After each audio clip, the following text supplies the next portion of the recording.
my own way. Of course, Mr. Owen. Only already started, and they... Well, I took to the idea about as well as a chicken takes to water. I'm not obliged to sell. We sell. By gum, I'll stand on my constitutional rights. You know, just saying that made me think. Do I really know what my constitutional rights are? Do I really know what the Constitution is? But the Constitution dates back... I'm surprised how our Constitution, old as it is, fits in with your story, the airport. That's how I came to get a copy and put it up there where Aunt Millie's painting used to hang. I guess you know what the written... First, there's the preamble. We the people. And, well, you know. Then Article 1 sets up a Congress, the legislative branch of our federal government. Sure. And Article 2 provides for the executive branch. And Article 3 for the judicial branch. We've studied that. Those 3 articles define our federal government. Now... But remember, the federal government was established by the states getting together and delegating certain powers to it. Other powers they reserve to themselves. So we have Article 4, which deals with the relation of the states.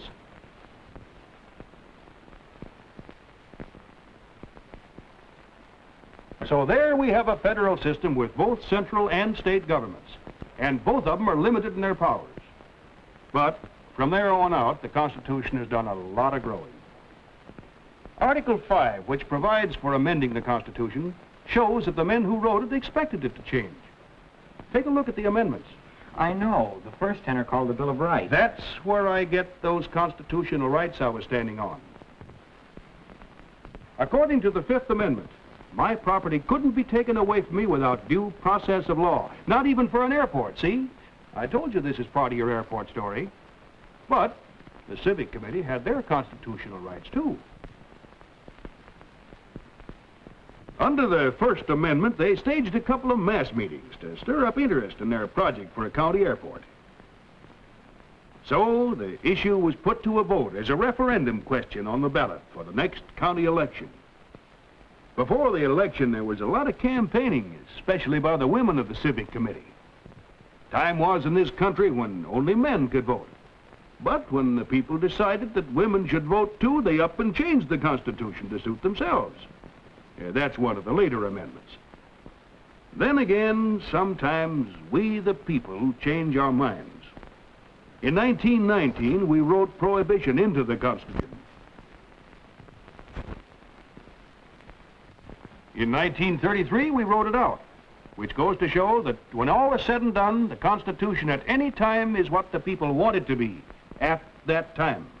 But about the airport referendum, when the votes were counted... A while ago, you asked how a document written in 1787 could have anything to do with an airport. Well, son, you've got to stop thinking about the Constitution as just a written document, changed only by written amendments. For instance, you know that the written Constitution gives Congress the power to regulate interstate commerce. Yes, sir. Well, back in the early days of our republic, commerce had to do with horse-drawn vehicles and boats. But times have changed, and so has the Constitution. It's been changed through interpretation of the word commerce to include trains and trucks and buses and, as I said, airplanes. It's changed enough so that under the Constitution, Congress created a special agency to control commerce of the air. And you'll be interested to know it was this agency that the members of the Civic Committee consulted about choosing the site for the airport and laying it out and getting federal aid in financing it. Anyhow, that shows you how the Constitution changes to keep up with the times without anything new being written into it. Well, take the Department of Agriculture, for instance, and some of its agencies. They give us farmers a lot of help. But do you think the Department of Agriculture is provided for in the written Constitution? No, sir. It was created by act of Congress. That's right. Through interpretation of its constitutional powers, Congress has created a flock of departments, agencies, bureaus, and commissions, and passed hundreds of laws. And when you come right down to it, all these are additional parts of our Constitution. Now, then the executive department of our government is also forever changing the Constitution and adding to it by interpreting the presidential powers. and by issuing executive orders that have the force of law. And our Supreme Court and the lower courts decide hundreds of cases every day. These decisions are especially important in interpreting and modifying the Constitution. Finally, you come back to we the people. We have the last say as to what our Constitution will be. But speaking of courts, Mr. Owen, didn't you end up in some sort of a court battle over taking your land for the airport? Not exactly, but you're one step ahead of me. I told you about the referendum question getting on the ballot. Well, it stirred up quite a rumpus. Both major political parties made an issue of the airport. There's an example of still another way the Constitution changes, through custom and usage. The written Constitution says nothing about political parties, not even a mention. But just the same, political parties have come to be an essential part of the way our system of government operates. And the same is true of the President's cabinet. It grew out of custom and usage. Well, I wasn't very pleased at the way the election was shaping up. And I was a lot less pleased at the way it turned out. The news came to me along with another visit from the Civic Committee. They asked whether now I was ready to sell my land. My answer was still no. They said this was too big a matter to be blocked by stubborn, selfish interest. Stubborn, they called it, for a man to want to hold on to what was rightfully his. Then they told me mine was the only land the Civil Aeronautics Administration would approve. If I wouldn't sell, they'd have my property condemned for the public good. That night, I took advantage of my right of free speech. I wrote a letter to the editor of the Star, my good friend, Dick Bradford. I appreciate your position, John. Of course, I'll print your letter in the next issue. But in the same issue, I'm going to run this letter. It's addressed to the people of Greene County from the president of Federal Airlines. Our company has followed with keen interest the progress you have made toward establishment of a county airport.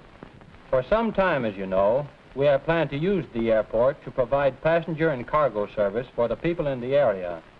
The farmers in particular would profit through the opening up to them of new markets for their produce. But now it appears that one of your farmers is so lacking in vision that by his stubbornness he will delay the airport project indefinitely. But it isn't stubbornness, Dick, it's just... I'm only reading this. The loss to the people of Greene County can easily amount to hundreds of thousands of dollars a year, but that is not our concern. Now, inasmuch as we have been approached by your neighbors in Montgomery County... Montgomery County? We plan to lend them our support in the establishment of an airport, which... Operator.